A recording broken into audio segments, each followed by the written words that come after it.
Hello guys, this is Organization with Olu, and we're going to go straight into a 12 marker.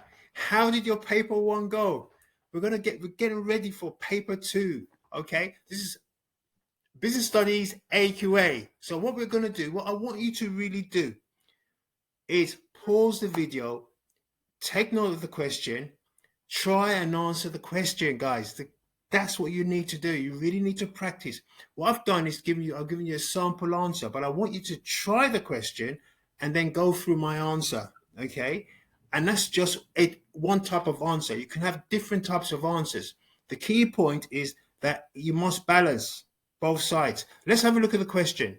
It says, recommend whether divine jury should. Number one, use the hotel chain as a chain of distribution. So hopefully you're thinking marketing.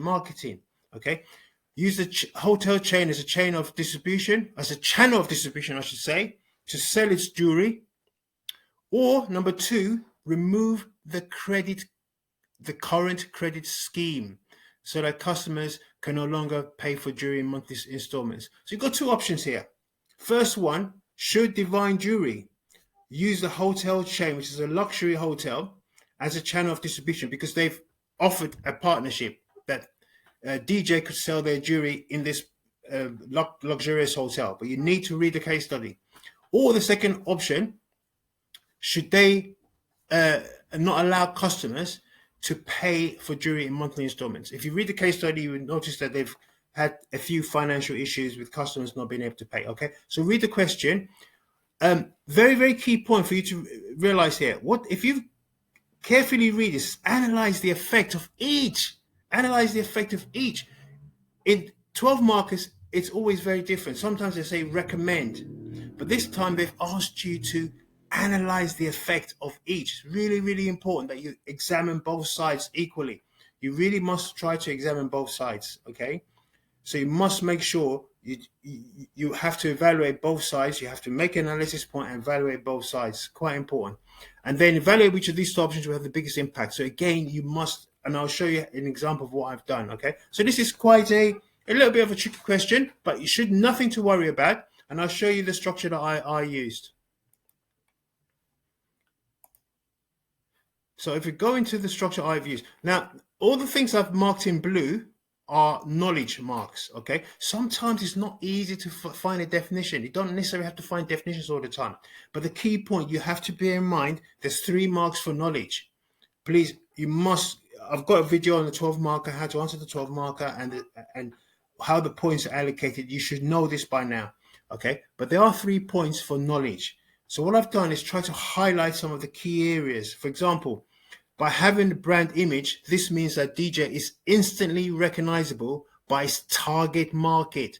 That's a key point. That's knowledge. You know that they're targeting their specific market.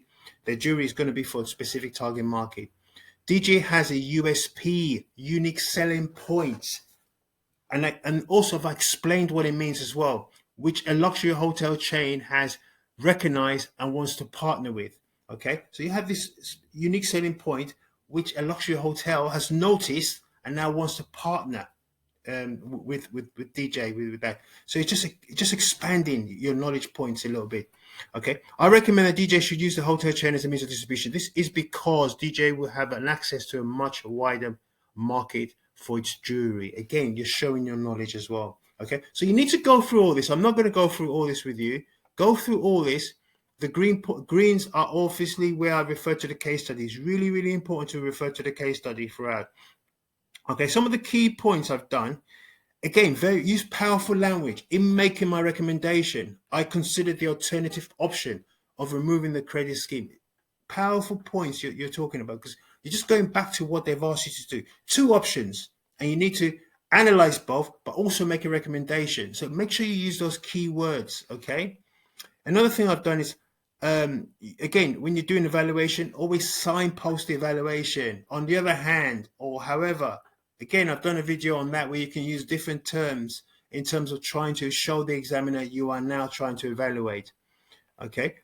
Again, another thing I've done here, which is really, really quite good, I think, is having considered everything overall, the biggest impact, going back to the question, because they asked you for the biggest impact for DJ will be this partnership with this hotel chain.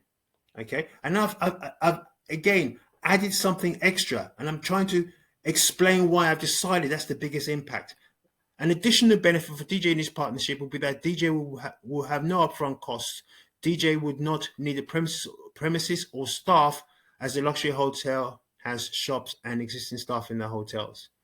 Yeah. Yet DJ could potentially increase their profit substantially. Okay, they don't have to have any upfront costs, and that's another reason why you're looking at it overall. Okay. This outweighs, again, see what I've done, because you've been asked to look at 2 points. This outweighs any potential negatives in this partnership with the hotel, I should add. Therefore, I recommend this option rather than the option of removing credit from the existing customers. So what you're trying to tell the examiner is that, look, I know this, it's not perfect. There's problems, but this, if you look at the whole picture, it still outweighs it.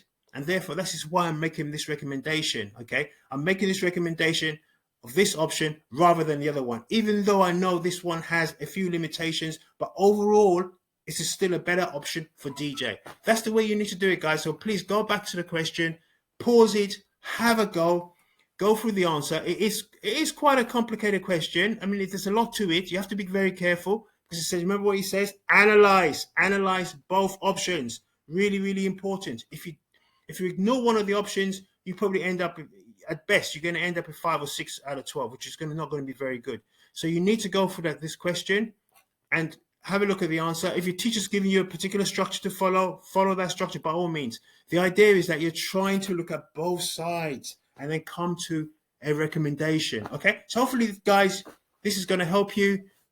If it's good, smash the like button. Okay, and hopefully I should do a few more videos on some financial ratios and stuff. See ya, and best of luck in your exams. Bye-bye.